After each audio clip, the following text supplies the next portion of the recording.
Well, good morning, folks. How are you? Getting all kinds of opposition this week. Somebody don't want me talking. Mentor with a mouth never shuts up. Let's give folks a minute or two. I'm going to put it on mute for a second. I'm going to go make sure I have a fresh bottle of Fiji water next to me. It's going to be a short one, I promise you. Usually I say that stuff and we go on for a long, long, long time, but I don't. I don't have that much to say today. If you can believe that. Just give them a couple more minutes. Let everybody sign in.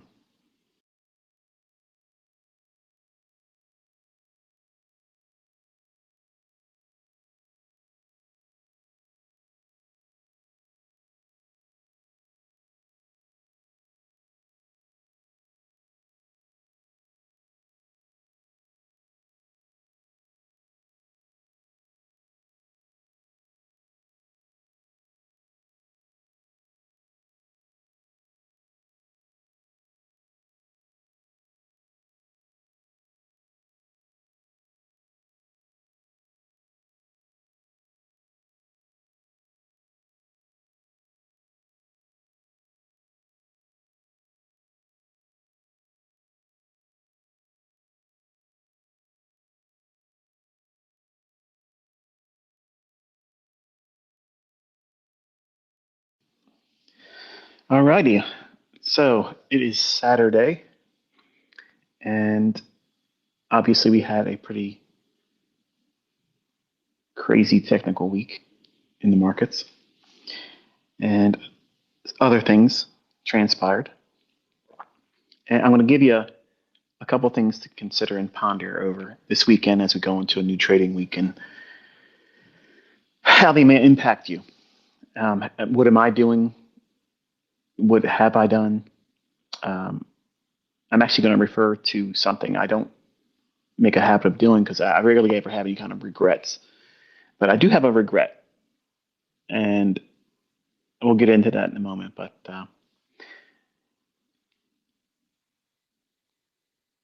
last summer, over the period of the summer months, I don't know exactly when they were, but there was X Spaces hosted by Kit, you know him as ICT underscore concepts. He has a wonderful community where everybody comes together and they uplift one another, they encourage one another, they remind each other that it's not easy, but it's worth doing. And I've always found it delightful to listen to everyone kind of like roll their sleeves up and show their heart.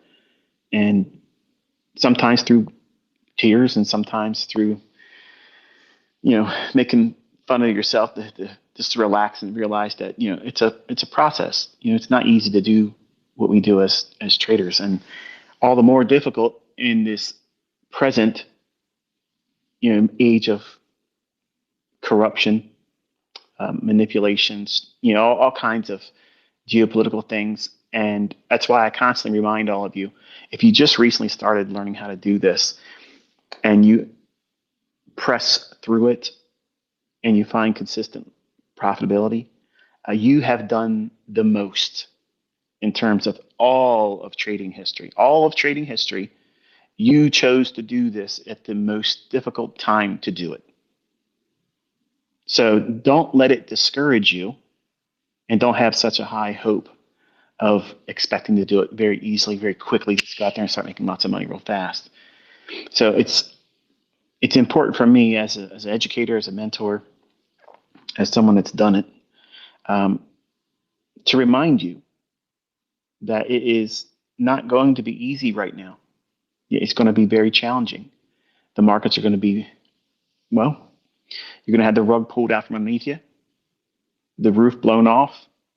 And if you're over leveraging and you have no real risk respect, no protocol in place to rein yourself in, so that way you don't over leverage yourself, you could wind up harmed, by your own hands.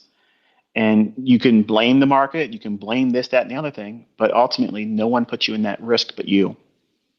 So I kind of like want to start this discussion today with that, because I see a lot of people pushing really, really hard, trying to get a lot of money, big trades off, and they're taking on way too much risk, way too much risk.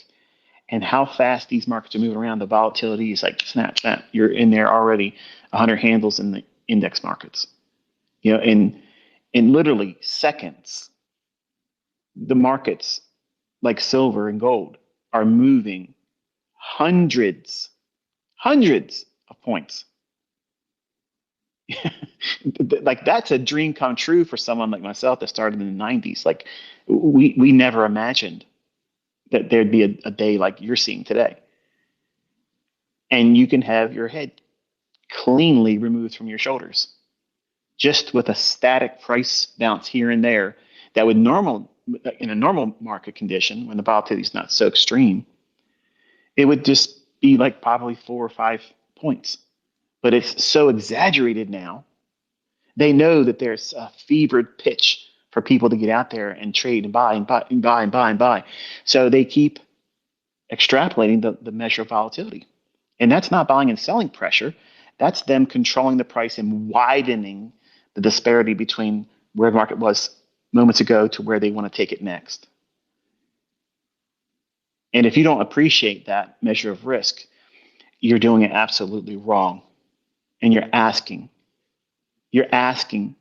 for the cause and effect of not knowing something and being ignorant and having a gambler's mentality and just placing a huge bet on, let's see what happens. What's going to happen is you're going to have a whole lot of regret. You're going to have a whole lot of remorse. And for some of you, this is probably going to be the shortest career choice ever by starting trading this year because it's going to be difficult. It's going to be difficult. But inside of this, there's lots of opportunity. Wild opportunity. So I know I probably piqued a lot of your curiosity, but before I go any further, I just want to make sure you guys can hear me okay. I didn't do an audio check. So I just want to ask you all if you could do that now. Just give me a 5x5. Let me know you hear me.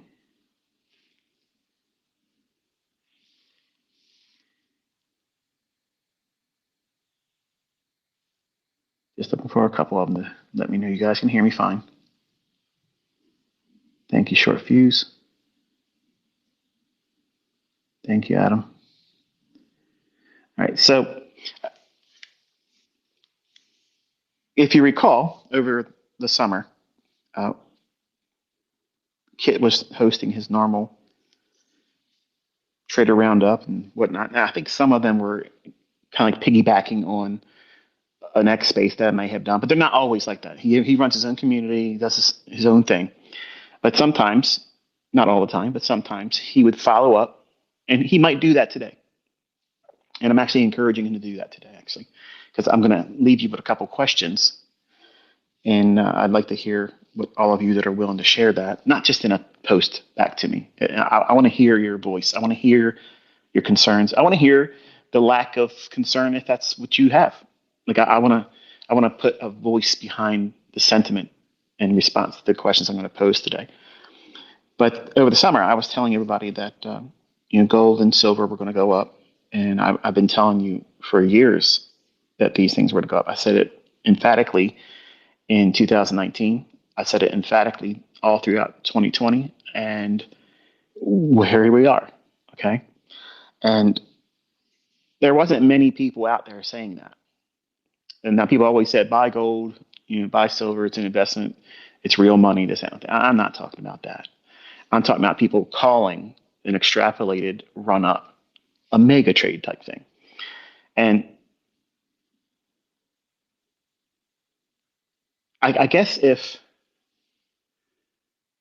you allow me to speak in a manner where I'm not trying to congratulate myself, I'm not trying to pat myself on the back. And if you listen to me today, you'll hear that I'm not wearing the ICT gimmick today. Okay, I'm talking to you as Michael. I'm not trying to be the entertainer, educator, trying to get y'all worked up in a froth and stuff. The stone cold in me in here today. Okay, I just want to make sure you understand that I want to talk to you sober-mindedly, so that way you can hear me, understand what I'm saying, and don't just look at it and dismiss it as, oh, well, this guy. I want you to really understand what I'm going to speak on today. Because if you haven't been paying attention, it's going to be real obvious going forward now that you're going to see the things I told you. Okay? Don't worry, it's not a Bible study for some of you that are already worried about that. But I talked about how gold and silver were going to start going up a lot. And my private mentorship students would all be nodding there and say, yeah, he said all that stuff. He said all that. And I mentioned to you that it would be uncivilized for anyone that's holding gold and silver not to take profits. It doesn't mean go short. It doesn't mean exit all your positions. So I want you to understand that I'm not saying that I'm calling the top or that I called the top. In fact, I came out and said I was not calling the top. And that was at 102.5. I said, but you need to be taking something off if you're long. The reason why I felt inclined to talk about that and mention it, because you don't see me actively trying to put you in ideas about entering, going long or short on the metals, because the volatility is so high, and because a lot of you don't listen. You like to read into what I'm speaking, and you add things to something that I may or may not have implied or had in mind when I was speaking. Not everything I'm saying is a enigmatic riddle for you to figure out. Sometimes a language barrier exists because you're not from the States like I am, and I may use a cliche or an expression that you're not familiar with, and you may take that and read it from a translation, some kind of an application. A lot of you guys don't like when I do these Twitter spaces because there's no way for you to hear in your own language, and I don't have a compensation for that, but I never put these things on my YouTube channel. There's dozens of people out there that do that. I just don't want to put it on my channel. Okay, so you're welcome to put every Twitter space I've ever done, put it on your YouTube channel and get some grocery money off of it. I don't care. I don't care. People are going to listen to it. They're going to watch it. There'll be comments and whatever. But I think that when you understand what I was saying over the summer,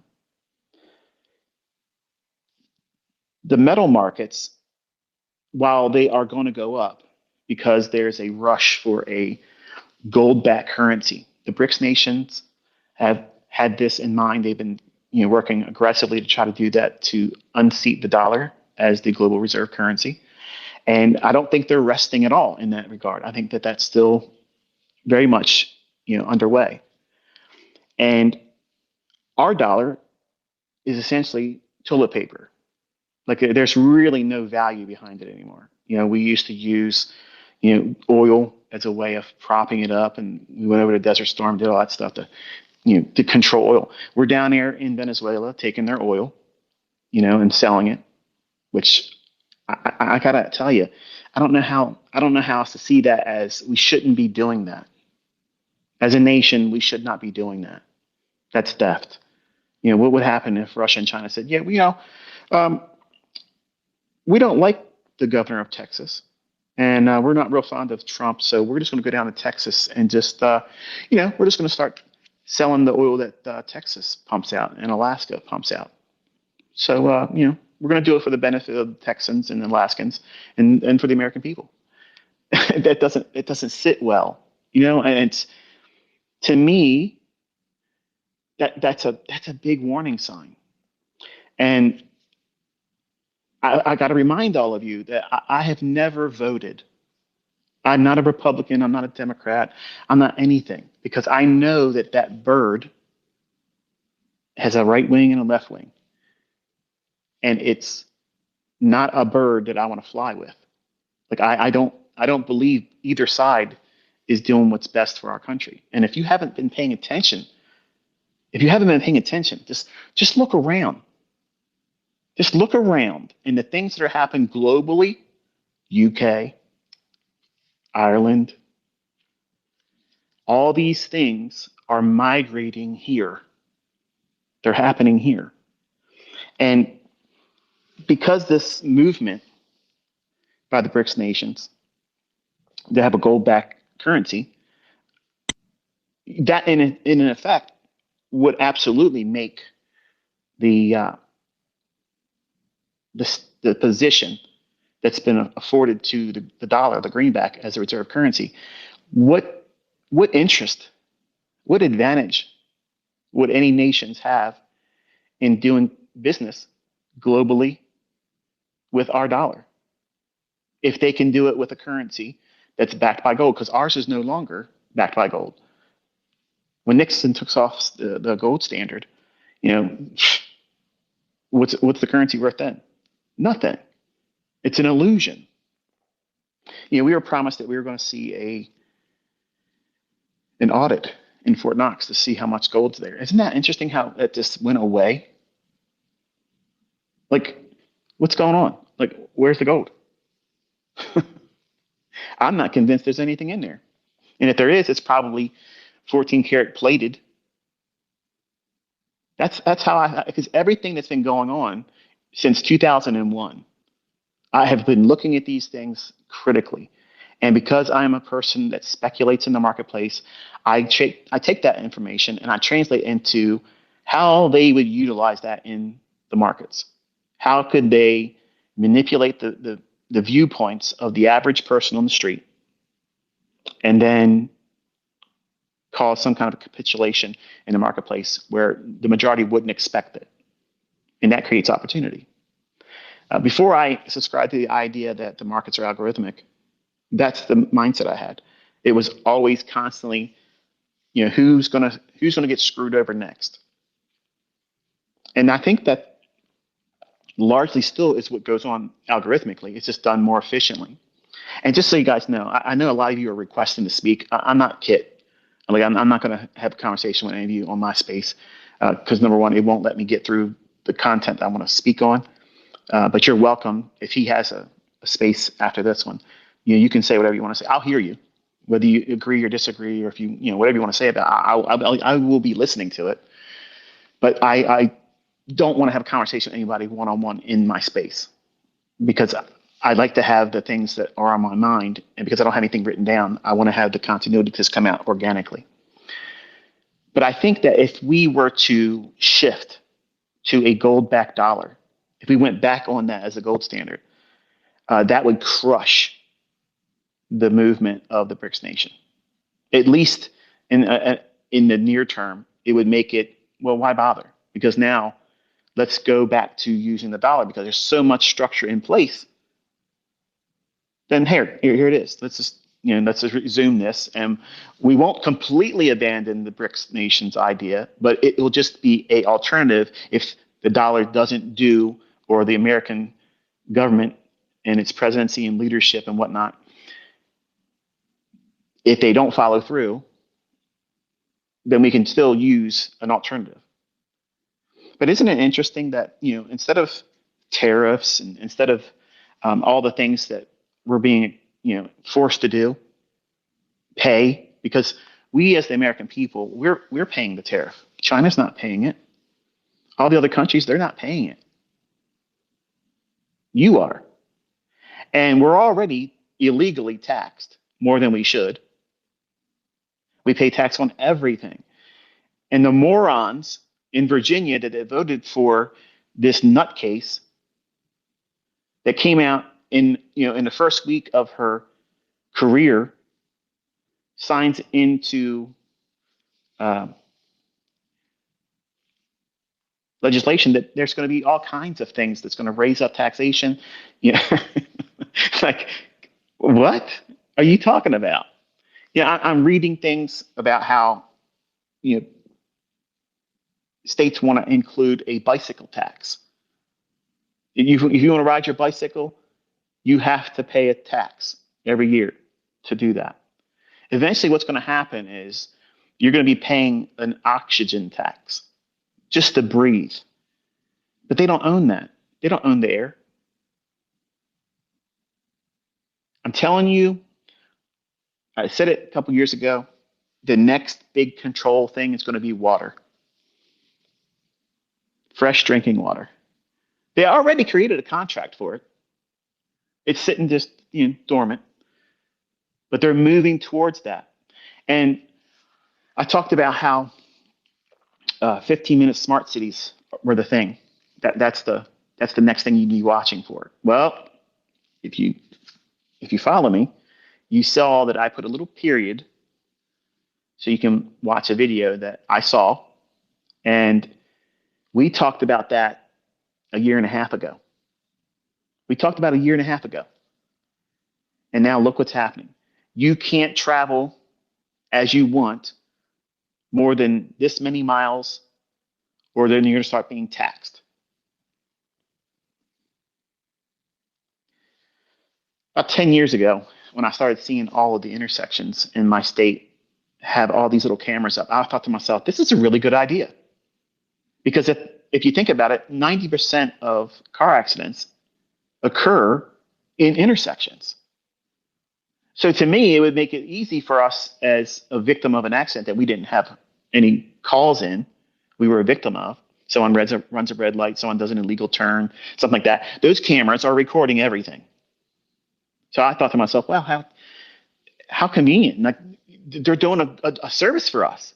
I didn't look at it as being intrusive. I didn't look at it as a control mechanism until years that went by, and I started thinking to myself, wait a minute, they're putting them up everywhere. Like everywhere. So it's surveillance. And we're seeing now why all these things are popping up, because they're going to implement some more draconian procedures of control, taxation, and it's imprisonment. There's no other way around it. That's what it is. It's imprisonment. Like, who are they to tell us we can't travel and go wherever we want to go? We're not prisoners. We're already taxed so much. People can't even afford groceries. Their utility bill, off the charts. And they're talking about how they want to tax this, that, and the other thing. You order Amazon, well, you're going to pay even more. You're a fool, you're a moron, and you buy DoorDash, they're going to tax you even more on top of that. Why are they entitled to that? Why do they think they're entitled to that? Because what they're doing is they're squeezing all of you and me. I'm not exempt from this. But this is what I'm seeing. I'm seeing these incredibly overreaching control measures that if you're just happy-go-lucky walking through this place thinking that, you're trading, you're running your little prop firm account, you're getting a little bit of money here, getting a little bit of bread in your pocket, getting some people to like you on social media and think you're living a life, you need to wake up, man. Like, you need to wake up. There's some dark, dark stuff going on. And everybody in leadership is part of it. Like, the asylum, patients are running the asylum. They're governing us. They're governing us. These mad people, these crazy people, these lunatics, these pedophiles, okay? They're all complicit. And now you have all these files being dropped, okay? I ain't looking at none of that stuff. I don't want to know what they were doing. I already knew enough to know that they're sick. These people are sick. They're demonic, and they're disgusting monsters. And it's not surprising to see how all of these people are rubbing shoulders with our quote-unquote senators, our leadership, our representatives. Let me say it that way. I don't like the term leadership because they're not supposed to be leading us. We're supposed to be telling them what we want as the people. It's the people's nation. It's not the senators. They're not kings. They're not queens. They don't have crowns. We kicked England's ass and said, no, you ain't going to govern us. To do what? To come over here and have worse. By small little samplings of the arsenic, we sipped it a little bit more, a little bit more, a little bit more. And now look what we got. 1% tax. We went to war over that. Look what you're paying right now. Look at your paycheck.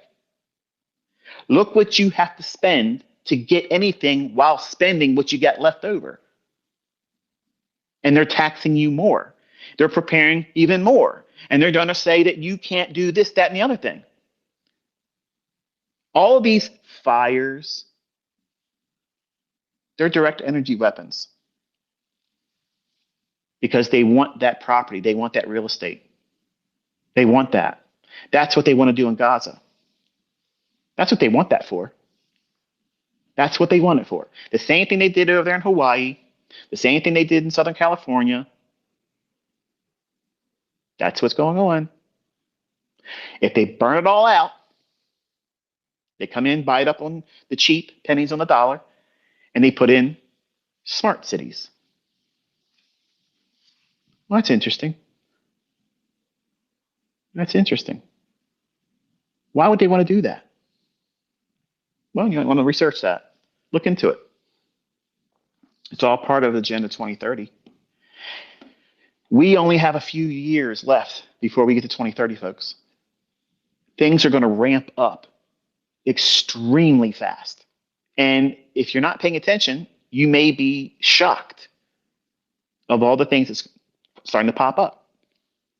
They're popping up so fast, and it's going to affect all of you. It's going to affect me. It's going to affect everybody, whether you make a lot of money, whether you don't make a lot of money, whether you're Republican or Democrat, whether you are in the United States or another country, it's going to affect you. It's going to affect you. So my question is what are you going to do about it? What is it you're going to do? What have you done? Are you going to not go on vacation? You're not going to travel because you're going to be taxed because the cameras are recording everything about your car, your travels. And now because you traveled more than X amount of miles in a year, now they're going to penalize you. What does that sound like to you? Did you vote for that? Did anyone that you voted for or their opposition, did they tell you out front, this is where we're going, this is what we're going to implement? No, they're just doing it. Why? Because they've seen since 2001, they can blow up buildings and tell you somebody flew some planes in there and did it. And you bit, chewed, and swallowed. Hook, line, and sinker. You believed it. I believed it too when it first happened. I believed it was outside of our own country. I don't believe that now. I can't listen to this guy. Go ahead, just go have a wonderful weekend. Be safe. Enjoy your family. I wish you nothing but the best. But I warned you what this stuff was going to be about today. Okay. Silver market. I said that you want to take your profits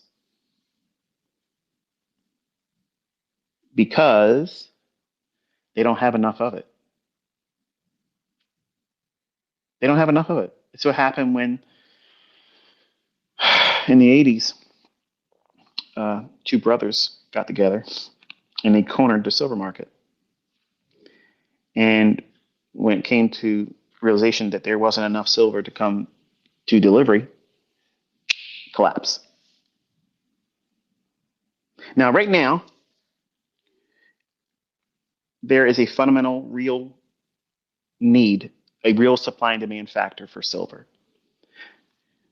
Cell phone makers and the batteries that go in them, they had discovered that the lithium that is problematic, sometimes it can leak and cause explosions and catch fire. They've been looking for alternative ways to combat that. And they discovered by laying a small little layer of silver, it prevents that from happening. So now what does that create? How many people have cell phones? A lot of people, right? How often are they buying a new cell phone? Well, if you're like me, when I was carrying it around all the time, I know you think I'm carrying my phone around a lot. I'm not. It's only when I'm sitting down and I have a moment of whatever it is I'm doing, I'm working on, I'll have a thought jump in my head and I'll post a tweet. And then there it is. I'm not sitting on there hovering over top of it. But there was a time when I was running mentorship, I constantly had it on next to me because I was looking for feedback from students. I told them, look, reach out to me on Twitter if you're having an issue with your account, whatnot. That was a way for me to have constant, immediate feedback because email wasn't efficient. But I would drop my phone and they would break. So what am I going to do? I'm going to go buy another phone.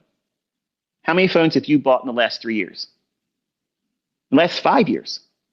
Now do that by billions of people around the world. So now we have a real supply and demand with little supply of silver. And China making the most cell phones, they're going to be doing what? They're going to be buying lots of it. So we have silver going up, as I mentioned last year, and for the last several years, it's gone up, up, up, up, up. And I said it would be uncivilized for any of you not to take some profits here. Because we're at a range where there's a lot of institutions that have been trying to sell short silver because the paper market is manipulated. It's been manipulated and held back artificially for decades. For decades. And we went into a new frontier. 60s, 70s, 80s, 90s, 100s, all the way up to 121.70. Just shy of $122 on silver.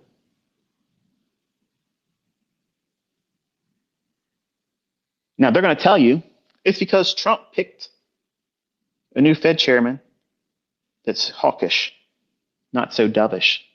And they're going to want to raise interest rates.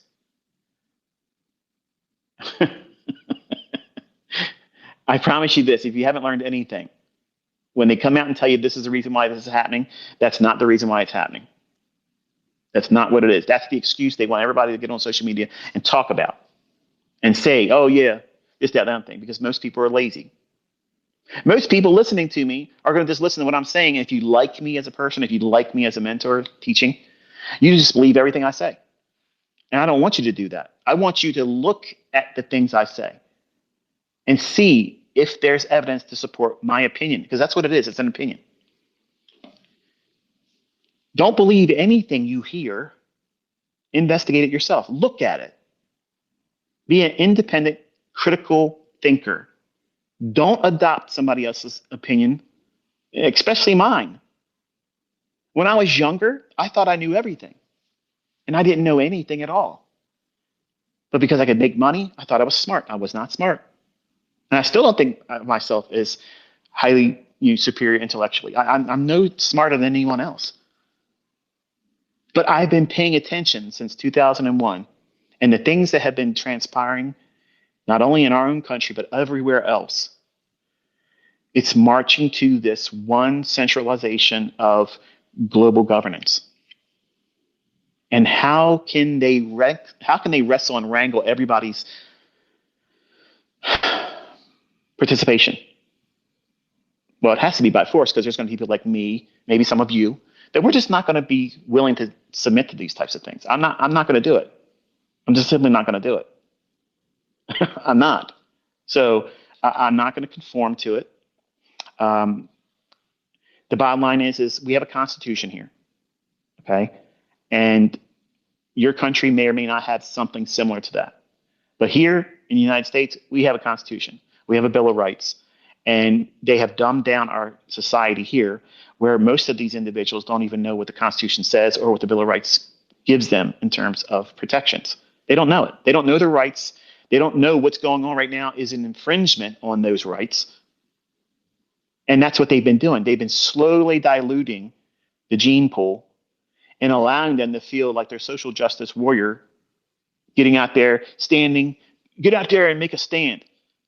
You're actually fighting for the undermining of your own rights. You don't even see it because you're stupid. They've made you stupid. They've blinded you with a sense of, well, you're significant. You're significant when you get out there in the street and act like a fool. You're significant when you burn your own neighborhoods down, your own citizens, neighbors, businesses that are in your own neighborhoods. You're burning them down. It makes you feel significant. You're justified. You're an idiot. You're doing everything they want you to do.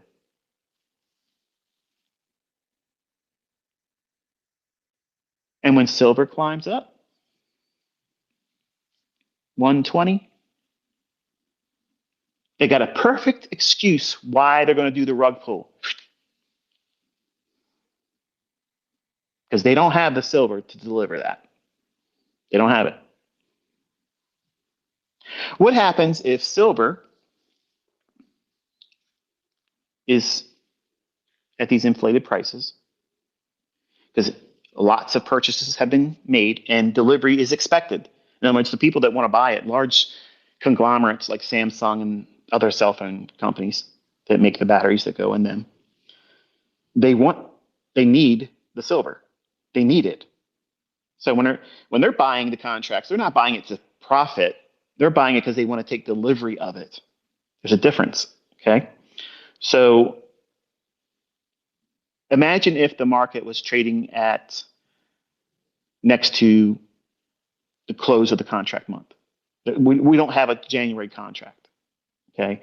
Right now we're trading in March, and when March expires, the last day of that month is the final delivery day. Where if you're trying to take delivery of the silver, that's the day you got to get it.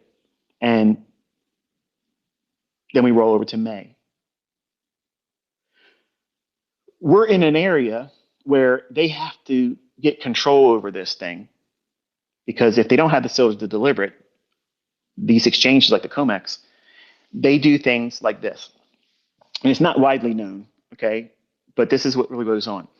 If there isn't a way to deliver it, okay, if you are buying a commodity, whatever commodity that is, it's on the exchange, then we're going to use silver as the example.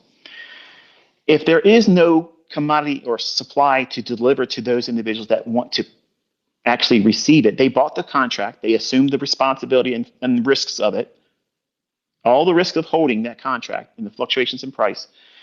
If they bought it and they made money on the contract valuation, that's one thing, okay? But they're not in it for that. They're in it to actually receive all of the silver in their hands, because they want to use it to manufacture that little layer of silver in the battery on the cell phones. So that way the batteries don't overheat and blow up and cause fires. So what happens when there is no supply? What actually happens is the parties exchange through cash. And they'll say, okay, look, we don't have it. So it's trading at 120. Will you take 110? Will you take $100? Because they don't have it to give. So they start bartering. And if you don't understand what this really means, is they're going to control the justification why the price goes down when it's really algorithmic. That's what was going on. It was a controlled demolition. But from the exchange perspective, where there's a large conglomerate user, now I'll give you an example. This is a real world example, and you can go watch a video of Mr. Williams, Larry Williams. He actually did this. He got into the sugar market, and he bought lots and lots of sugar, and he bought most of it. He cornered the market. His words, it was legit. And he literally was selling his his sugar, table sugar, white sugar, the poison stuff they put in everything to feed cancer and whatnot. He was selling the sugar at a higher price than it settled at on the contract month he took delivery of. So he received and took delivery of the sugar, but he was selling it at a higher price. What happens if it's you that has to supply the commodity? See, he was taking delivery of it. He wasn't supplying it to the market as a supply. He was a consumer buying it. He wanted to buy it because he felt it was a worthwhile investment for him to just keep buying. He cornered it, actually took most of the sugar on delivery on that contract month. Not my words, that's his words. He did it, okay? So what actually happens at the exchange level is the parties start bartering on the cash market. We can't deliver the silver, so we'll just pay you in the difference in cash. So panic sets in. Well, I can't get the silver. I need the silver. So what they'll do is they'll drop the price lower, and they'll barter, and they'll control the spot price like that. That's the perfect justification why it's going down. So you have that controlled demolition of price going lower, lower, lower, lower, lower, lower, lower, lower, and it just smashes everything. But it creates the perfect justification for why they can get silver back down into a controlled price range. Now, you're not going to see that in trading books. You're not going to see somebody get out there on the internet and explain here in the chart. But that's what's going on, folks. Okay. I told you before, a lot of you guys out there, you simply don't know shit. You don't know anything. You don't know anything. And it's important for you to know that we're in an age of so much corruption. When have you ever seen a market literally lose $250,000 inside of 2 days? All you had to do, is be short one contract, and you won the Robbins Cup. You're done. One trade, you're done. It's over. It's done. Now, let me tell you what my regret is.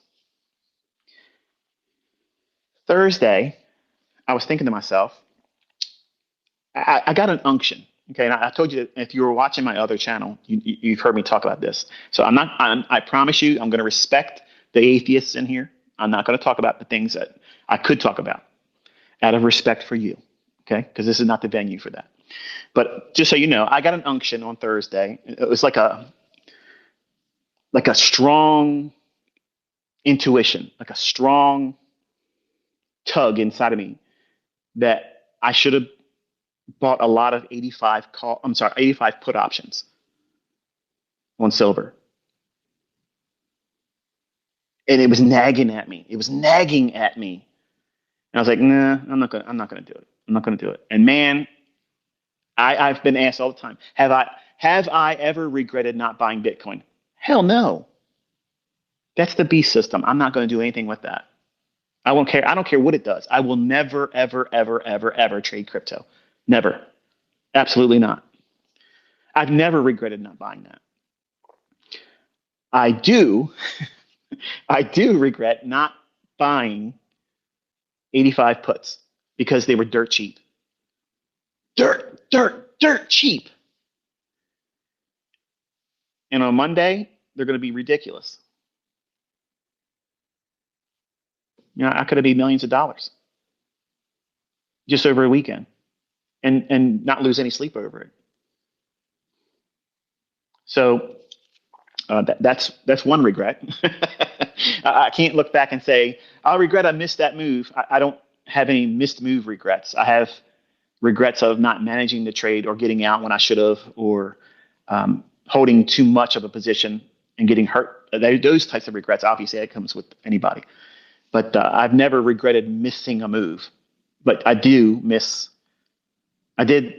silver. I had an unction to buy 85 puts. They were far out of the money puts when we were trading at 120. I was saying to myself, man, it's so unlikely, and nobody's expecting that. And I'm telling you all to take some profits. If you look at the daily chart, there's some inefficiencies down in there, and I thought to myself, they could drop it down there before March's expiration. Even if I got 14 days still left, of the time decay is going to be ridiculous.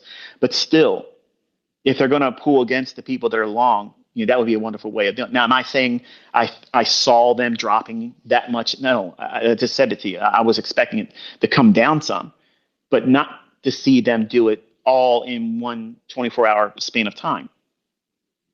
So where am I getting with all this? Tighten your tinfoil hats up a little bit, okay?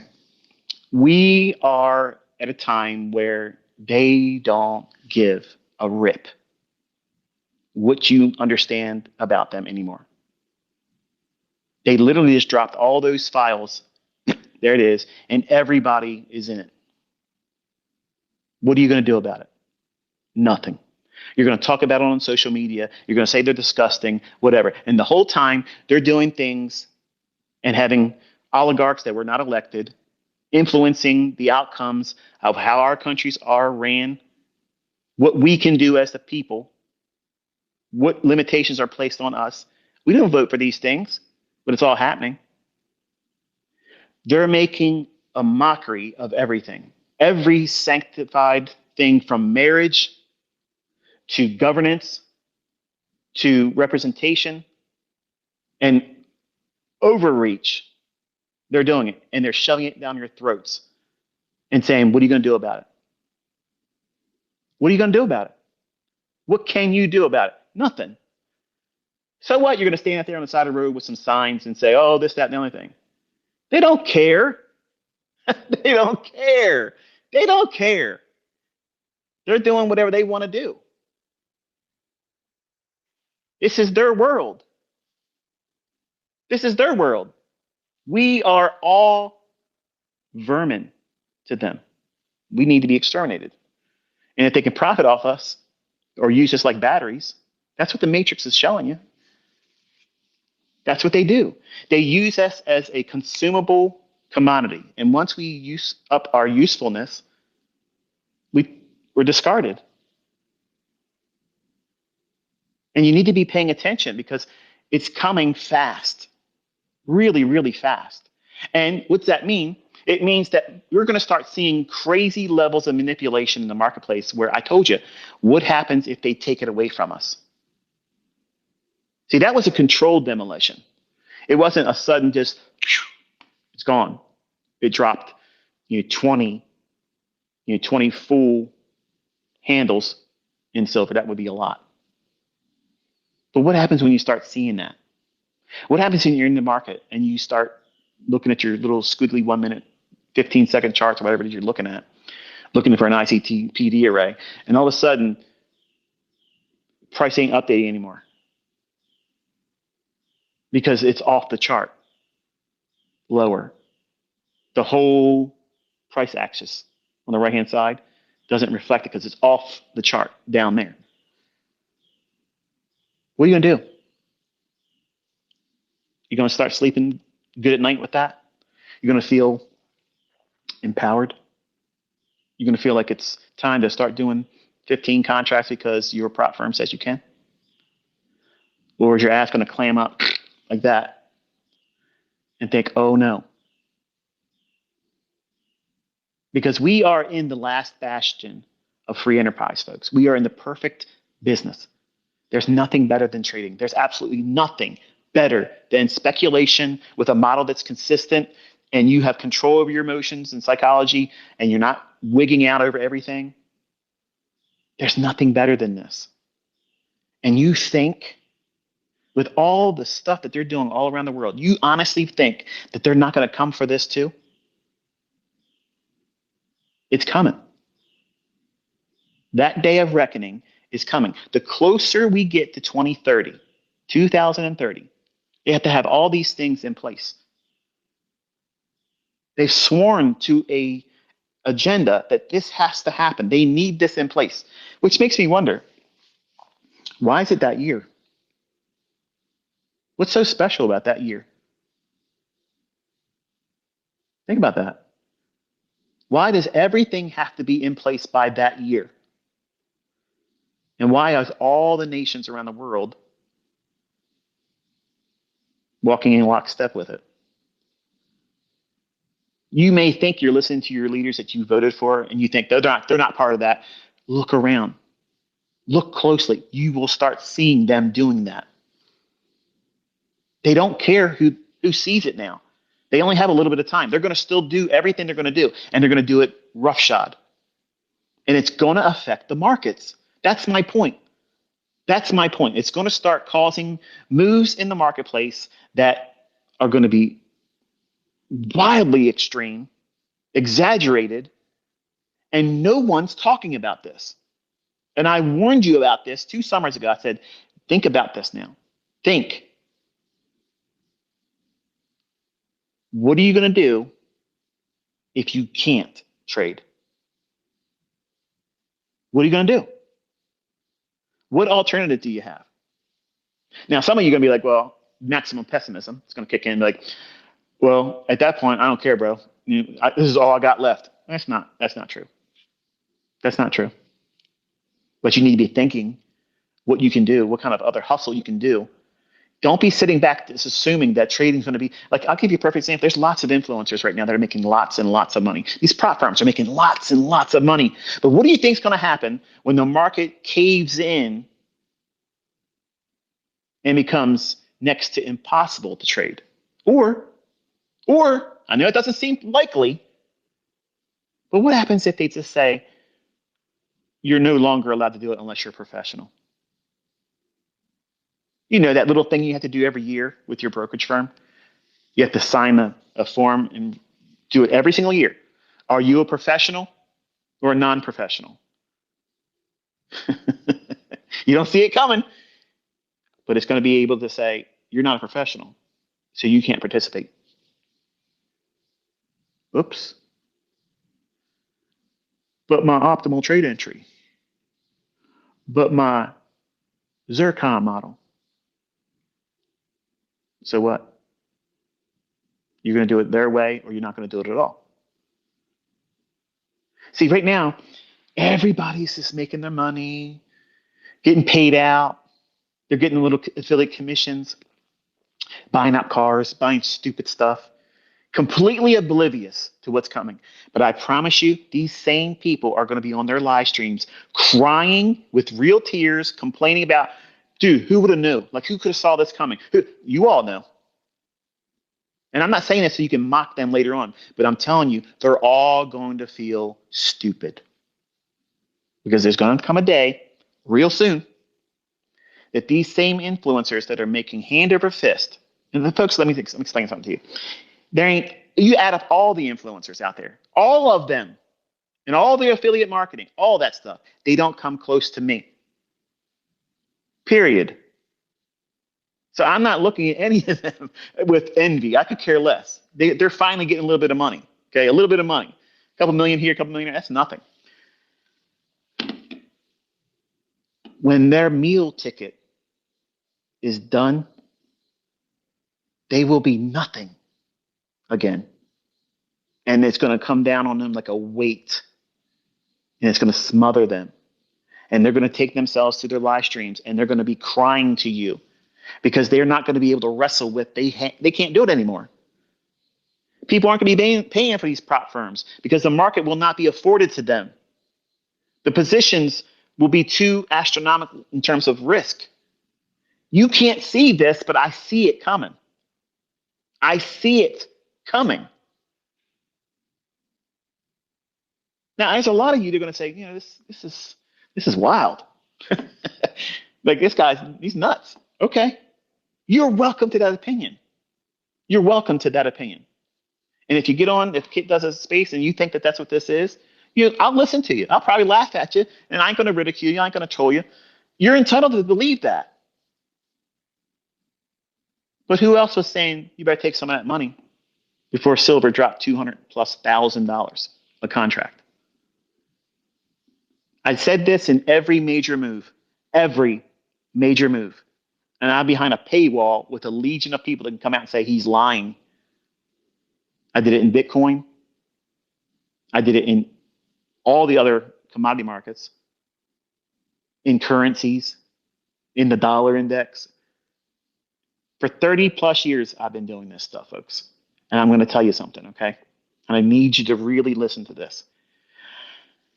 I have never seen a market environment like we have right now. And I studied decades of market activity before I even started trading in 1992. I paid for data that reached back as far as data can go. And there has never been a market environment like right now. And you listen to these 20-year-olds that come in and say, bro, this, that, and like they're stupid. They're stupid. They literally think they know everything. And I know what that feels like because I was a 20-year-old making lots of money thinking I knew everything. You make a couple $1,000 and you think you know everything. Mr. Kid Ego, you're going to tell somebody, listen here, old man. Listen here, old man. This old man paid more taxes in the last quarter of last year than you'll ever make in your friggin' life. Okay? That's the way it is. That's the way it is. But you listen to these people that are influencing you, And they're trying to get you revved up to worship them. I don't want you worshiping me. I don't want you listening to me and believing just because I said it. I want you to take the initiative and say, let me just take a look at this. Let me just look into this and see if there's anything that I need to be concerned about. That's all I'm asking you to do, folks. I'm here in a non-monetized setting. If you're listening to this, it's because I've given permission for everybody that wants to do it. They can put it up there on their Spotify. They can put it up on their YouTube channel. They can do whatever they want to do. They can monetize it. I don't care. I just got to get it off my chest. Nothing but my genuine concern towards you is the only motivation for me to speak to you like this. But there's nobody else out there saying these things. And I'm telling you, I couldn't sleep last night. This is what's on my mind. And I wrestled with not even talking about it at all. And it's like gnawing in my gut. Like, you better say it. You better say it. It's the same feeling. I'm going to be honest with you. It's the same feeling that I had in July of 2019 and in October of 2019. When I came out there, I was the only person that came out and said something wild, something worse than 2011 is coming. And you better get yourself ready because it's going to affect everything. And what happened? March of 2020, the whole world stopped. And they said, you can't do what you want to do. You can't do this. You can't do that. You better wear a mask and you better stay 6 feet separated. That was a beta test. That was an IQ test. That's what that was, folks. But I didn't understand why I was being pushed inside of me to say it. As I was saying it, I had no idea where that stuff was coming from. But everything happened. That same feeling is the same thing I had all night long. And I told you there's going to be a day that you're probably not going to be able to trade. Something's going to affect it. Something's going to interrupt it. Something's going to prevent it. And I told you when that happens, I don't have an answer for that. And I honestly believe that we're now crossing that. We're at the precipice. We're tipping over right now. And because they are doing everything in our faces, almost daring us, do something about it. I'm not saying uprise against your government. I'm not saying that at all. I'm not saying go out in the streets and do any kind of protesting. My question to you all is, what's your response to it all? Like, what's your response? Like, how are you going to navigate your world if they tell you you can't leave your neighborhood only so many times, so many miles in a year, or they start taxing you? Because that's what's coming, folks. It's draconian. It's worse than that novel 1984. If you've never read or listened to the audiobook of 1984, honestly, you need to do it this weekend. That's absolutely mandatory reading. Because while that's fiction, they're using it as an instruction manual. They're using it as a standard operating procedure and then doing worse.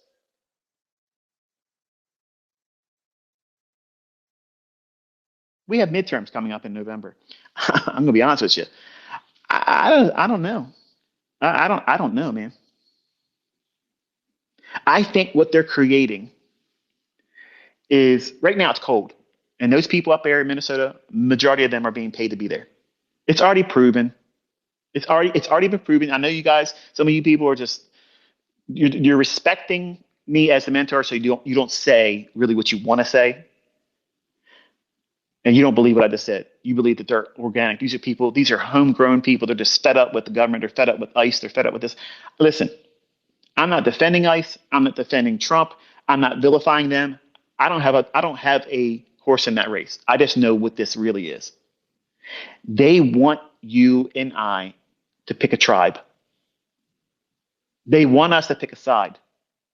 Because if you're on a side, you're on the chessboard. You're in the game. I'm not either one. I'm outside of it. I have objectivity. I can see it for what it is. I'm not going to be someone in the streets running around, videotaping, getting up in people's faces. Like, I'm not doing that. I'm not going to do it. My family isn't going to do that. I don't think that you should do it. It doesn't do anything but cause problems for you, and it forwards their agenda, division.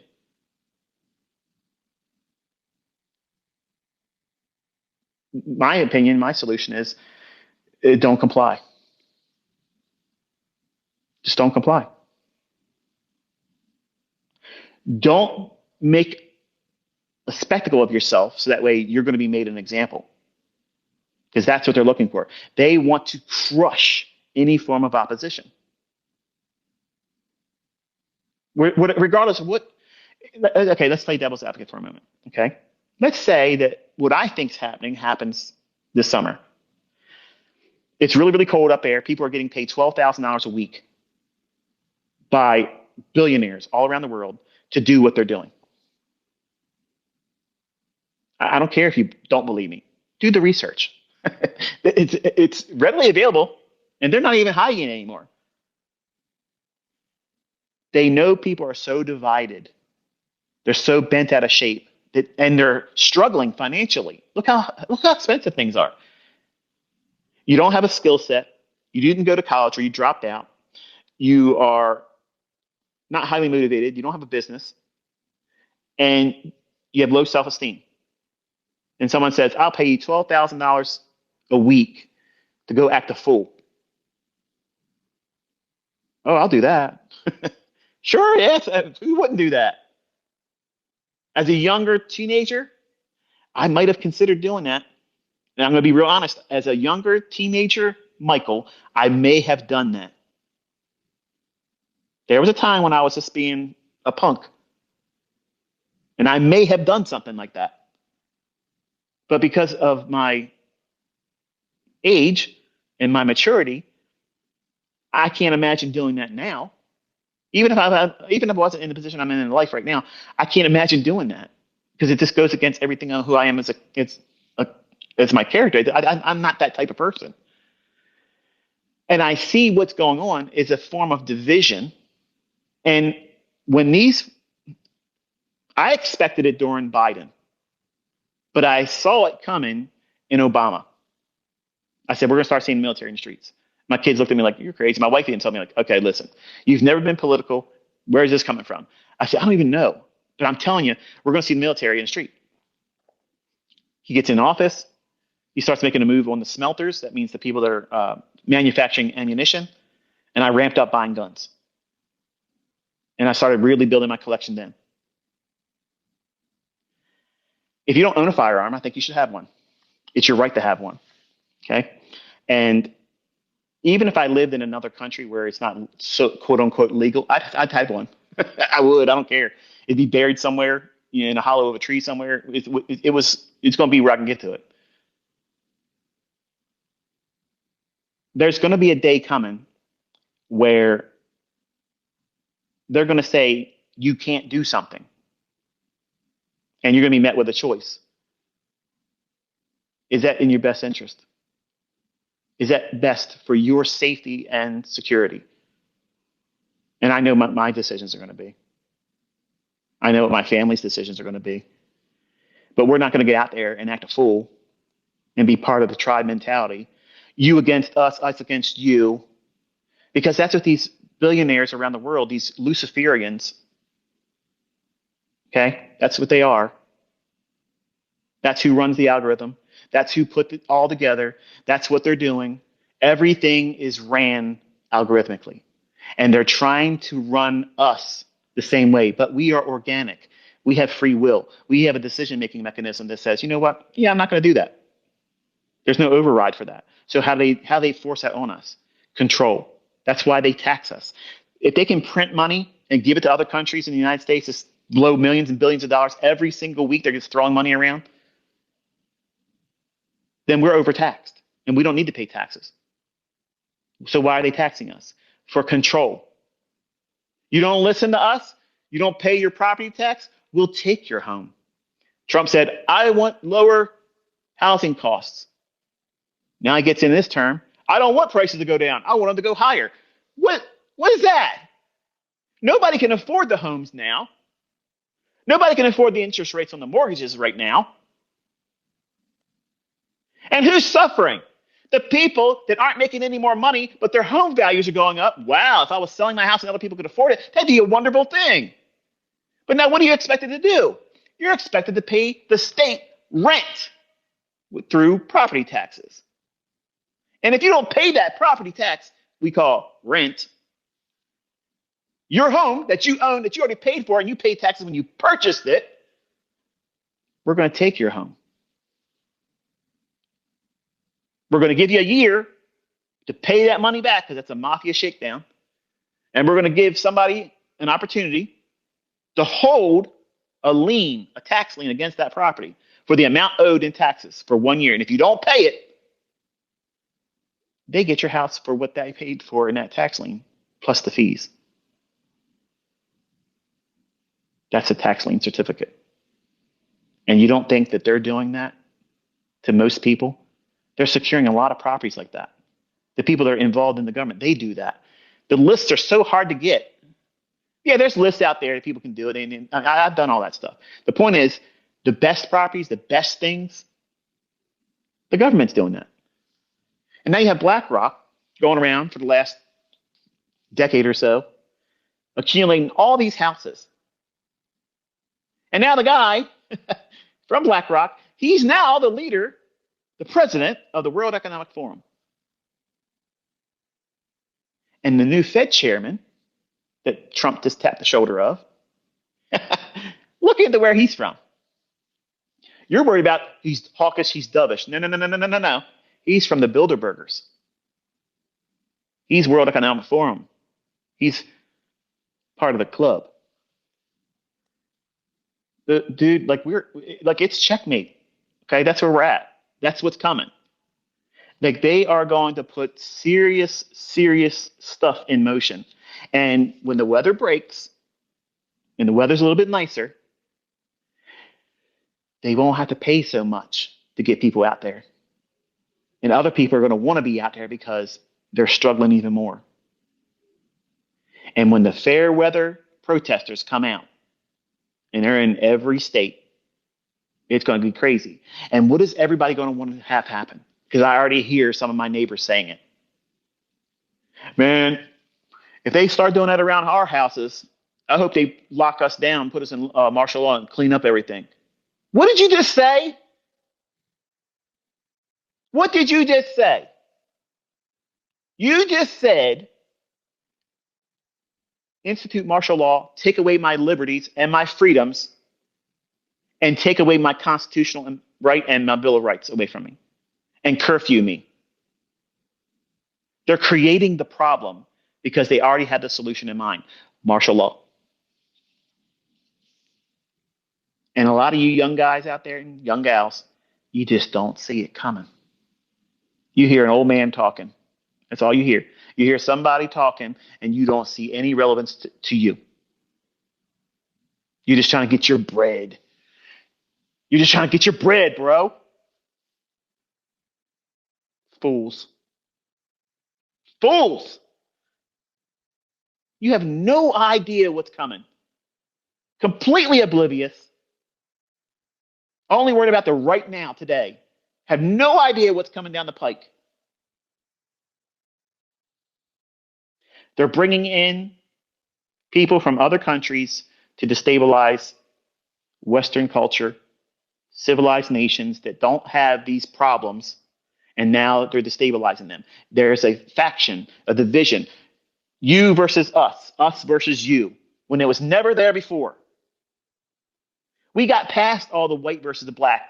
In the country here, is there racism? Absolutely there's racism. But it's not extreme like it used to be. When I was growing up in our neighborhood, it was straight up racism. They hung Confederate flags off their houses. They drove around on their cars. It was hanging off the back of their pickup trucks. They made it very loud and proud. They didn't care. That's the way it was. It wasn't like that. That's why I had to hide all my friendships with my black friends, where breakdancing came up when I was a kid. Rap came up when I was a kid. And I had to hide that stuff from my family because they weren't gonna tolerate that. But I wasn't going to stop being friends and doing the things I wanted to do. I didn't give a shit. I was going to do what I wanted to do. So I didn't listen to my own mom and dad, Well, grandparents is called that way. Bottom line is that I didn't want to listen to them. Just because they thought of that way of thinking, that means I subscribe to it. So we got past all the white and black stuff. So now what they got to do? They got to create something worse. Let's bring in an extreme view of culture, third world nation thinking. Let's flood the nations with that stuff. Where these people that are coming in, they're not trying to assimilate. They're going to shit on the sidewalk. They're going to come after your people, rape them, do whatever you want them to do because they don't have any usefulness for laws. They have no concern for being civilized. They've never been held to that standard before. So now they're coming in here to get in all these subsidies. It's a perfect storm. And we're watching these people come in, get a free ride. Get a free ride while you're struggling just to make ends meet. They got the best health care. They get a free cell phone. They get money, free housing. And when they do something wrong, they don't go to prison.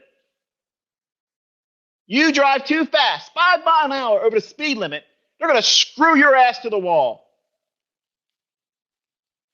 All by design, because they want you to look around and take inventory. They're getting away with murder, literally. And here you are trying to do the right thing. You pay your taxes. You don't like it, but you're doing it. You go to work. You hate your boss. You put up with fucking Carl. You're putting up with all the bullshit that comes along with it. You're putting up with all of it, but you're still doing it on the straight and narrow. You're paying your taxes. You're doing everything legally. And they're telling you they're going to tax you more. How about fucking taking some of the subsidies away? How about that? How about a timeline that says, you know what? You're on welfare. It's going to upset some of you. I don't give two shits about it because I grew up on welfare. Okay? If you are trying to live off like leeches, like parasites, off the taxpayer's dime, and you have no incentive of bettering yourself and taking an initiative to get off your fucking lazy asses and do something to make money on your own and support your own fucking kids, you're a piece of shit. You deserve nothing beyond a realistic. Now, what's realistic? 9 months to a year. I think somebody that was on subsidies, I think at the maximum 1 year. I think that's fair. I think that's fair. If you have another kid, fuck you. You're off the program. Forget about it. And if you think differently, go fuck yourself. You're the problem. You are the problem if you think that way. You see all these opportunities that's been afforded to everyone. Everyone. And what have you been doing? If you're on subsidies, you don't want to change that. You don't want to upset that apple cart. You're getting free housing or next to nothing in terms of rent. You don't want to mess that up. And all it takes is me to vote a certain way or not vote a certain way, and I can keep mooching off of society like this. And you call that living. Wow. Wow. You sold yourself short and you bought the whole program that they want. They want lazy mentality so that way you can think, yeah, I don't have to have a job. I'm getting all my money given to me. I don't have to pay that much in rent. So think about the perfect illusion they've created for you. If you're on subsidies, your rent's not extreme, even though you're getting a little bit of money, but you're getting grocery money, cell phones given to you, healthcare is covered. You have the best healthcare. You have the same healthcare that these senators have. That's top notch. It costs me $3,000 a month to have something equivalent to that. How about that? How about that? But you think you're a king and a queen sitting around thinking, man, this is great. I don't want to mess this up.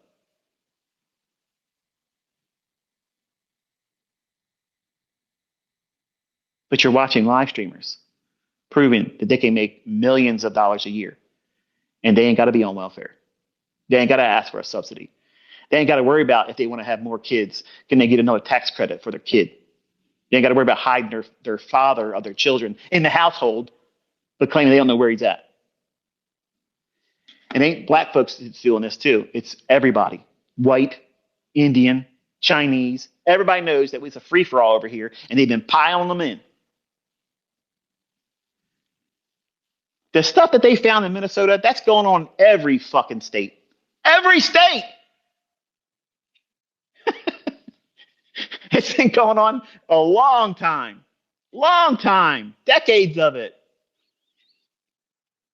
And they don't give a shit. That woman they just put in the office down in Virginia, she's already making legislation to protect. So there's no reason to be fearful of doing it down there. Think about that. It's crazy town. It's straight crazy town. And I know that the weaker people out there are going to get nuts over this stuff, and they're going to start doing things illegal. They're going to go out in the streets and cause a problem. They're going to harm other people. They're going to do stupid stuff. They're going to pull a 1776 moment and regret it.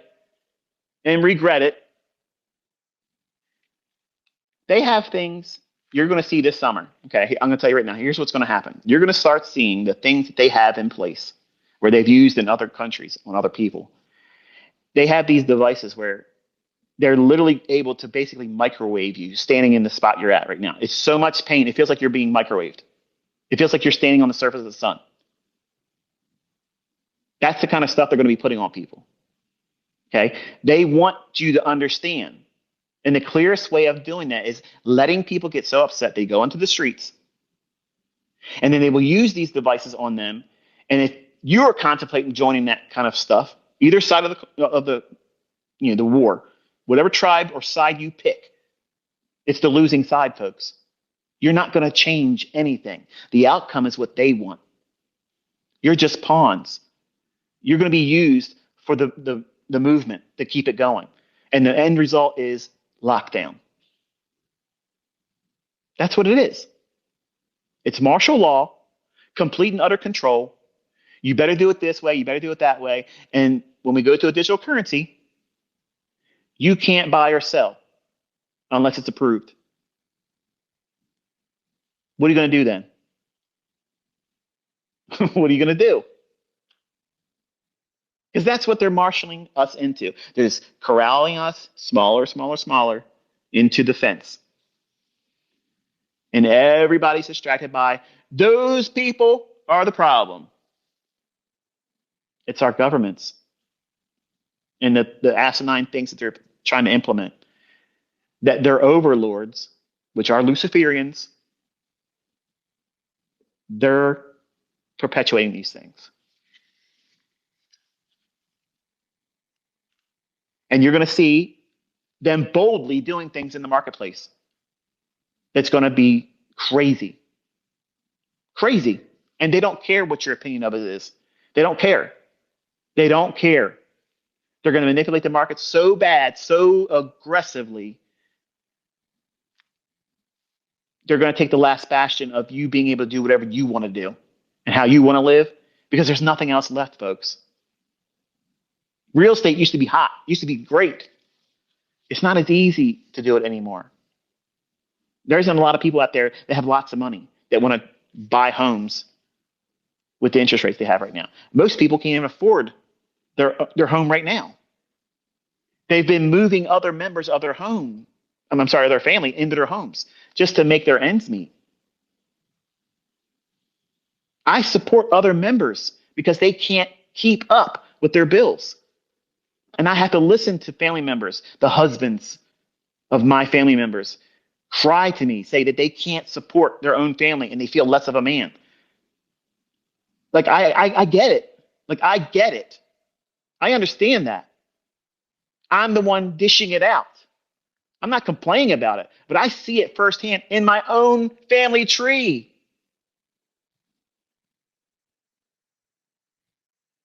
A lot of you think that I'm walking around here with rose-colored glasses and thinking, he's rich, he can't see it from our perspective. You have no idea. You have no idea. If I didn't see it this way, I wouldn't be here on my Saturday talking to you, ruffling your feathers, making you think about what you need to be doing.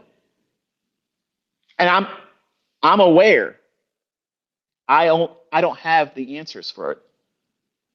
But if you're going to be blindsided because you just didn't know it's coming, it's worse.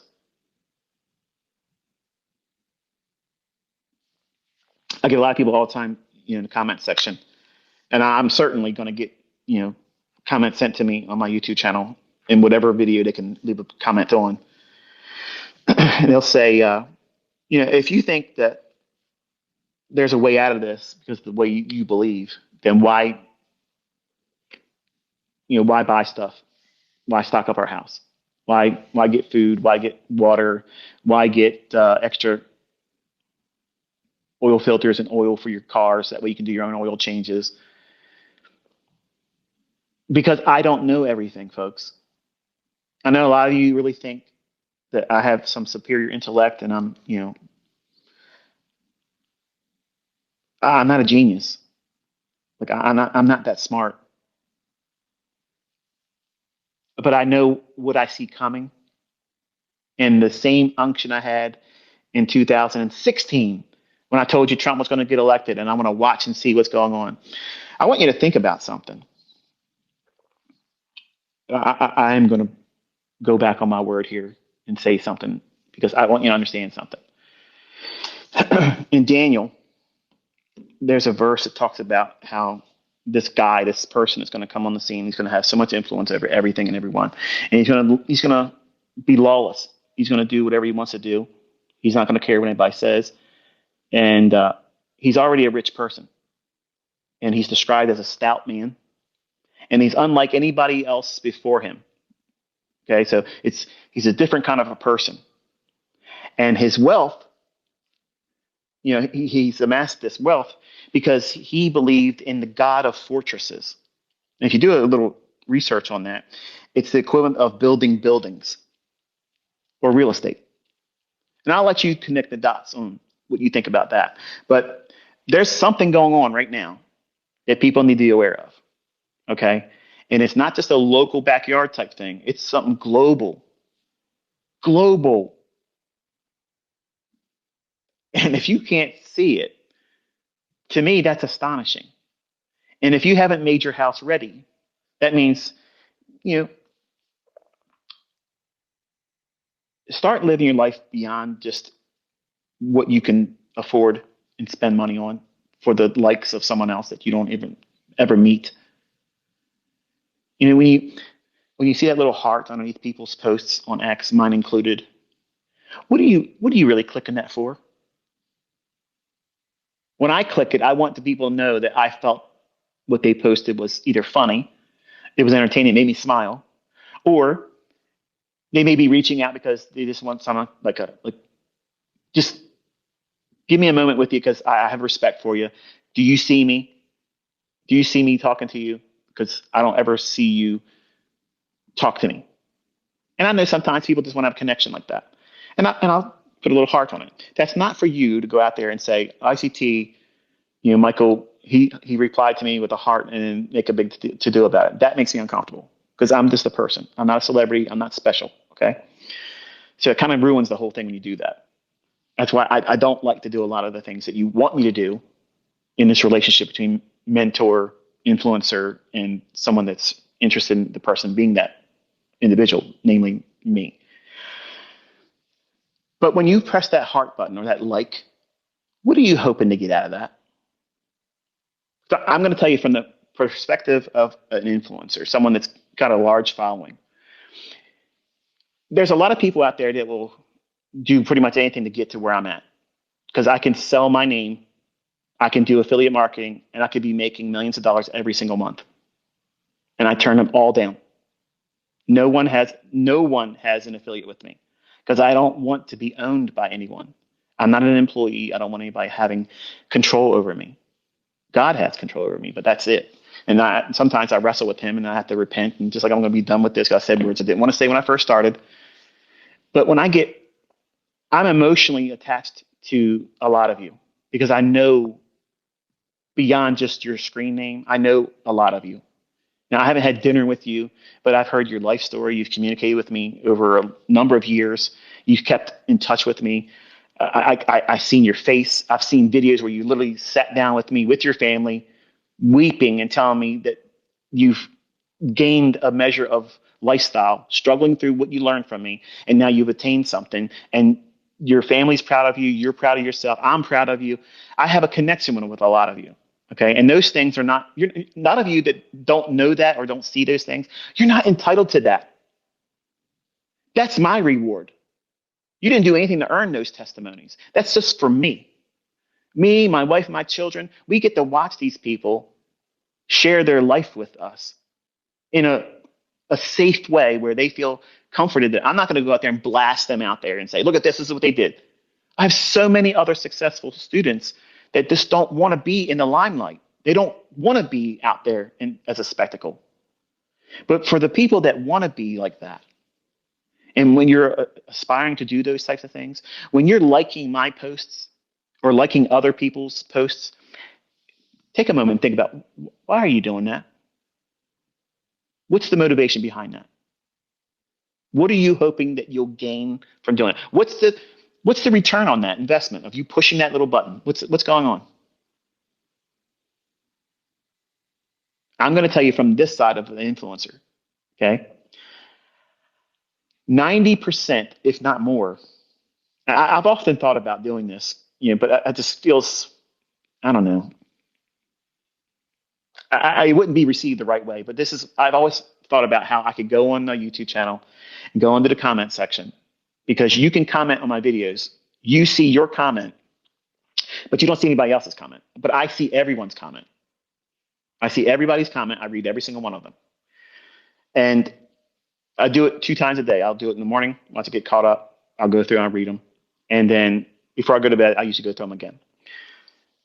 And it's listed by the most recent one. So I know where I cut off from the morning and where the other ones ended, most recent comment. And I don't like them because you can't see it.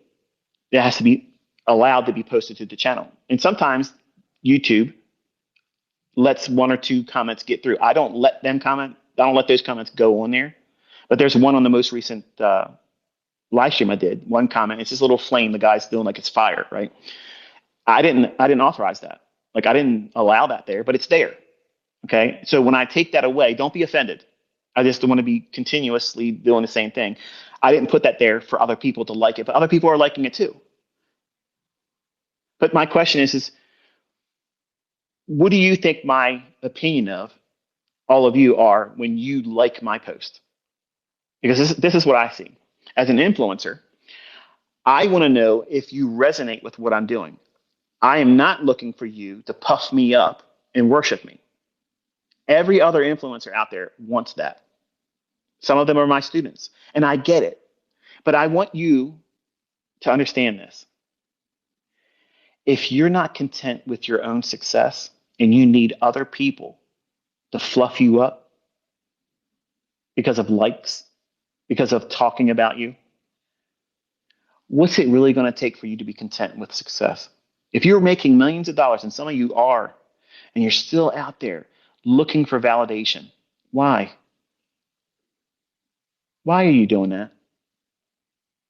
Why can't you be thankful, appreciative, and content with the success that you're having right now? Like you need everybody constantly blowing smoke up your ass. Is that what you really need? Like, is that what you need? Because a lot of you young people, that's what you think that this is all about. You want to be looked up to because you think that status of significance is greater than just being successful and not needing to go to work because you can carve out your own paycheck. And I'll say it in plainer terms. You're so down and out and miserable and depressed right now. Your sense of self-worth is so low that even if you were making millions of dollars a month, you would not be content because you want others to see you as worth it. That's what you want. And I'm telling you, as someone that's gone through that whole thing, that never gets satisfied. There's never enough likes. There's never enough attention. There's never enough pomp and pageantry around you as an entity online, as a personality. There's never going to be enough if that's what it's all about. You're never going to be satisfied. You're never going to be happy with that. So don't start there. When I did that ends playlist on YouTube, I was hoping, and I get a lot of feedback on that playlist from the videos. They're the most wholesome comments out of all of them. Out of all the videos I've ever posted, the most down to earth, the most appreciated by me as the author of it, producing the content. They're the most heartfelt and sometimes tear inducing, because I can feel it when you sit there and you tell me that this really makes sense. Like you stripped it down to, I don't have to worry about making a lot of money, because now when I thought about it, I never thought about just paying my rent with this, and that's all I got to start with. If I start, it makes it easier. And then 6 months later, they come back and look, I'm doing it, and I have enough money to cover the entire year of rent, and I'm now saving for a down payment on a house, and I'm doing this and I'm doing that, and it's so much better because I was putting so much emphasis on needing to do bigger and better than I needed to. I got caught up in all this stuff. I got to make trades like ICT. I got to make as much money as this person over there, or I'm not winning. I'm not succeeding. And to me, that's unfortunate. And I'm thankful that I did that playlist, because it allows people to have a realistic beginning point and not place so much emphasis on being superior right from Jump Street, right from the beginning. Having a very realistic approach to where you're going to start and where you're aiming for first. Not, I want to make $1 million. I want to make millions of dollars. I want to be super rich. Of course, that could be a byproduct of everything, but that shouldn't be the number one milestone. Like, that's the first rest stop in your pursuit. Nothing is good enough until that. That's not good. And I'm saying these things because I want you to know going forward, it's going to be harder. And it doesn't sound encouraging. Usually I come out here and I rabble rouse and get you all worked up and get you pumped up, ready to run through a wall, because you're like, man, I'm going to do it. I'm going to do it now. I want you to just be aware that we now cross the Rubicon, and it's going to be, we're never going back. Let's put it that way. We're never going back to regular. That's obvious. And they have so many things in place now. They're going to make a run on everyone that's making money by their own efforts in the marketplace. And they've already contemplated taxation on unrealized profits. If you never heard about that, do research on that, because they're trying to get that going too. That means you got to pay taxes on positions you haven't even closed out yet. Now, I'm going to say this in closing. Imagine you were long silver from 55, 64, 75, 86, and you ran all the way up above 102. And then they had laws in place, legislation in place that says it's time for you to pay taxes on those unrealized gains right now. And you paid the taxes because you want to be a law-abiding citizen. You don't do anything wrong. And silver did what it did. You don't see a problem with that? Because that's what they're trying to do. That's what they're trying to do. So you'll pay taxes on losses. You don't think you're going to be driven mad with that? Going crazy? Losing everything? Not being able to pay for your mortgage anymore? Or the property taxes on it? So BlackRock can come in and scoop that up too? 2030, you're not allowed to have private property. Research that agenda. It's a World Economic Forum agenda. That means every nation is walking in lockstep to get that stuff going on. Do not believe there's a couple countries. No. No. Just like they have the tribe mentality in our streets right now, in our countries, there has to be, quote unquote, opposition countries. Otherwise, it's not as effective of winning over the thoughts and minds of others. I can't go and say, well, I'm going to move to Russia. I'm not doing that. I'm not thinking to myself, I'm going to move to China to avoid this. No, I'm not doing that either. I'm not looking at other countries and saying it's a better country because it's going to be everywhere. It's going to be everywhere. But my question I wanted to raise to you is, what's your thoughts? Because I'm sure some of you are smarter than I am. You're probably gonna have some ideas I don't have yet, or probably never will, as a response to some of these things if it came to your front door. If it ends up happening in your country, in your neighborhood, in your neck of the woods, if you will, how are you going to work with this? Like how are you gonna combat it? What type of response are you going to have? What happens if trading is taken away from you? Maybe not forever, but let's say for a length of time that you're going to feel it. What would you do in that situation? What happens if you can't make ends meet for 6 to 9 to 12 months, or maybe a little bit longer than that because of disruption? What are you going to do in that situation? I mean, you're making money right now with your job.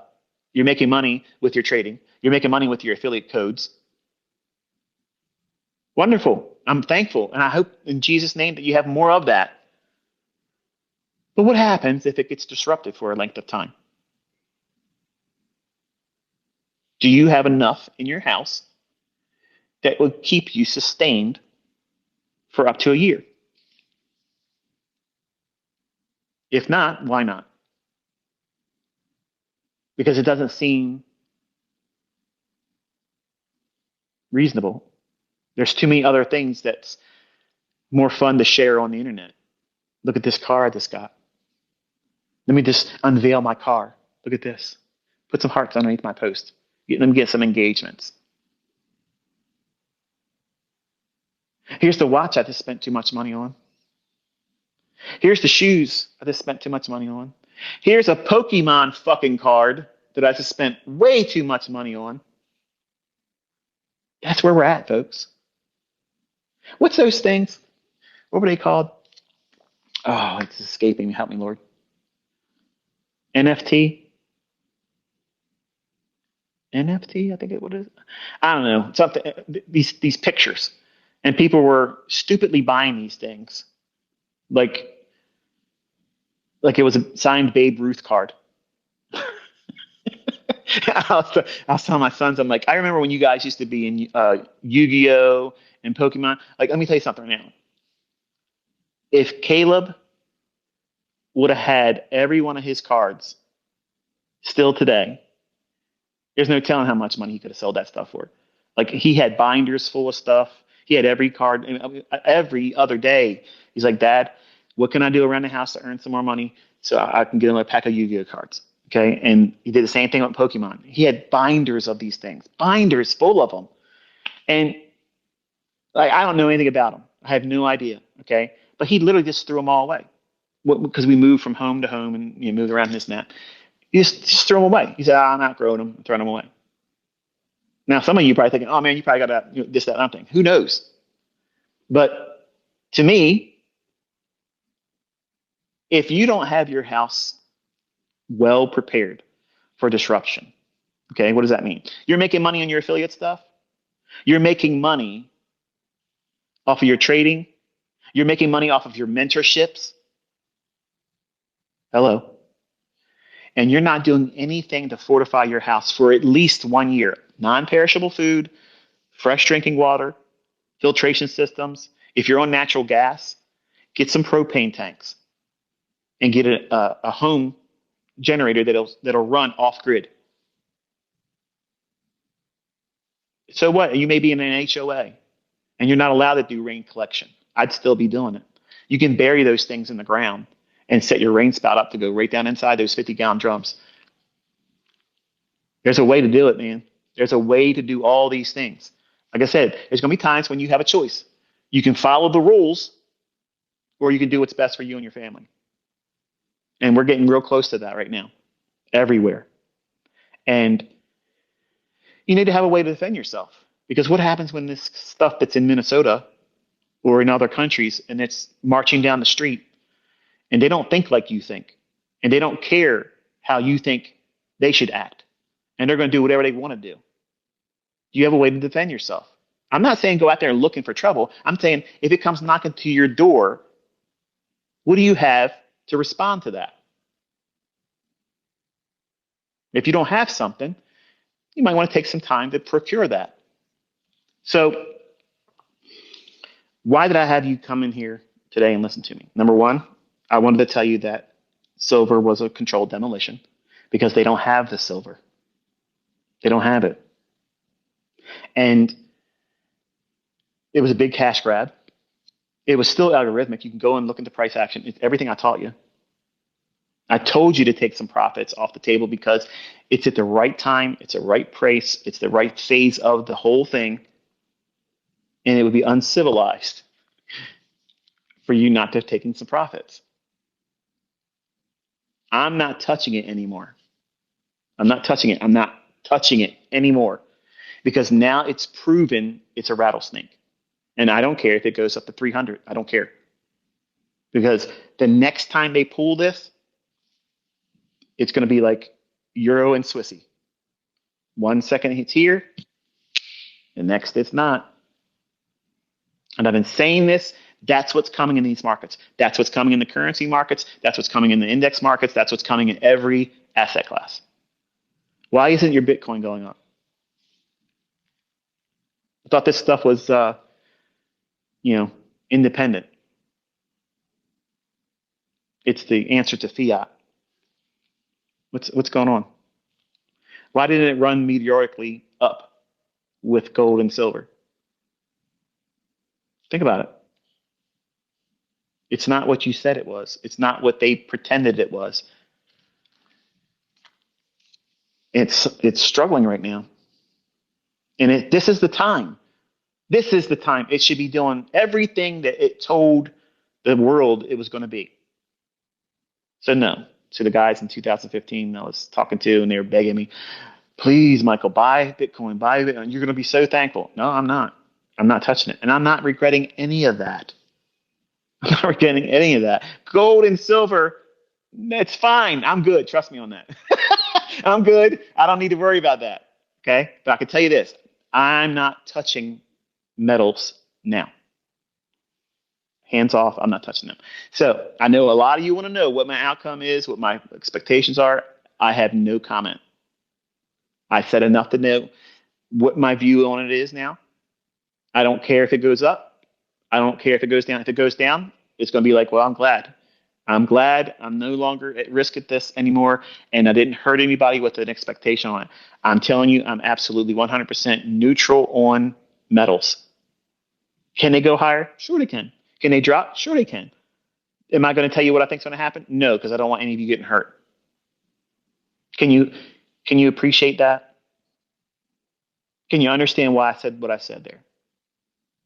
I'm not trying to straddle the fence. I'm not claiming I'm going to be right about anything on the end of this conversation about where metals are going to go. I already told you years ago where it was going to go. I told you last summer where it was going to go. Okay? I told you that silver was going to outperform it. It did. It just straight on up.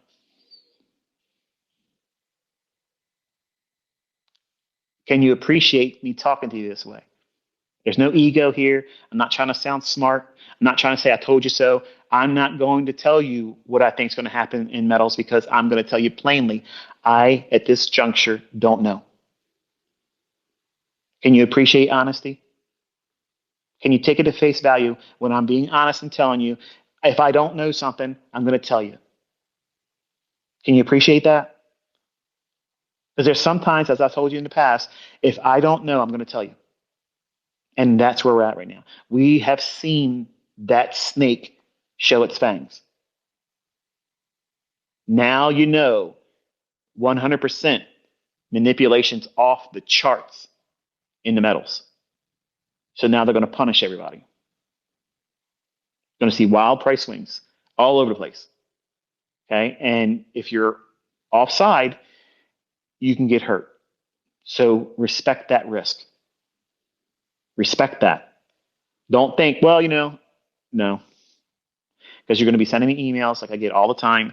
I wish I would have listened. I just blew all my accounts. I blew all my money. Can you send me money? No. There's your blanket response. All these people around the world asking me, "Oh yeah, I was in crypto. I should have listened to you. I did this. I did that. I traded this, that. I was in natural gas. This went cut in half." First of all, I didn't tell you to do those things. And no, I'm not going to pick up your mistakes and pay for them. No, you have to learn for that. I'm not paying for other people's mistakes. When you sign those risk disclosures, when you open those accounts up, you assumed all the risk. So don't ask other people to subsidize your mistakes, your poor execution, your poor decision making. But I'm curious. What do you, as a community, you don't have to trade my stuff. I'm asking anyone that has an opinion because I'm genuinely interested. Like I'm genuinely interested in what other people's views are regarding this because it's not just trading, it's in response to if trading is taken from you. What types of things do you already have in place or would you implement as a solution or at least some way mitigating some of the pressures off of you and your family's needs that trading right now is meeting? Like, what would that be for you? So, with that, I'm going to leave you with that question, and I'll ask you to share however you want to share it. And